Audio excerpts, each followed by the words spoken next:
اللہ تبارک و تعالیٰ کے نام سے شروع جو بڑا مہربان اور نہایت رحم کرنے والا ہے۔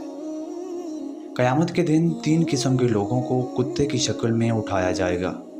نمبر 1، غیبت کرنے والا۔ غیبت یہ ہے کہ کسی شخص میں موجود کوئی برائی یا کوئی عیب اس کی پیٹھ پیچھے بیان کرنا۔ حضرت عائشہ رضی اللہ تعالیٰ عنہ نے ایک مرتبہ حضور صلی اللہ علیہ وآلہ وسلم سے پوچھا کہ اگر کسی شخص میں واقعی وہ عیب موجود ہو جو اس کی غیر موجودگی میں بیان کیا جائے تو آقا دو جہاں صلی اللہ علیہ وآلہ وسلم نے فرمایا کہ یہی تو غیبت ہے کہ کسی شخص میں موجود برائی کو اس کی غیر موجودگی میں دوسرے کے سامنے بیان کرنا، اور اگر یہ عیب موجود نہ ہو تو یہ بہتان ہوگا۔ قرآن حکیم فرقان حمید میں ارشاد باری تعالیٰ ہے کہ ایک دوسرے کی غیبت نہ کرو۔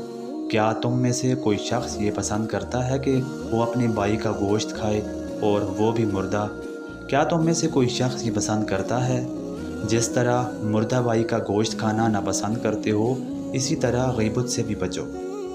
ایک حدیث میں غیبت کو زنا سے بڑا گناہ قرار دیا گیا ہے۔ نمبر 2، چغل خور۔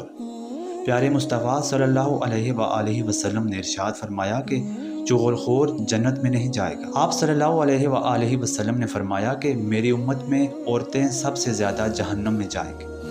پوچھا گیا کہ وہ کس لیے؟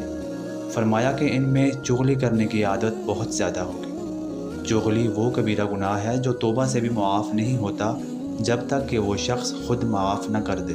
چغلی بھی غیبت کی طرح ہی ہے، یعنی ایک شخص کی بات کو اس نیت کے ساتھ دوسرے تک پہنچانا کہ ان کا آپس میں فساد ڈلے، یہ چغلی ہے اور حرام ہے۔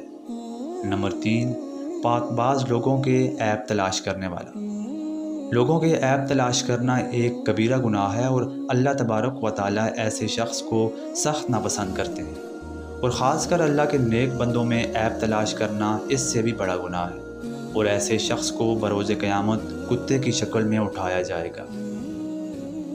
آج کی ویڈیو میں اتنا ہی۔ مزید ایسی ہی اسلامک اور معلوماتی ویڈیو کے لیے ہمارے اس چینل کو سبسکرائب کریں۔ اللہ تعالی ہم سب کا حامی و ناصر ہو۔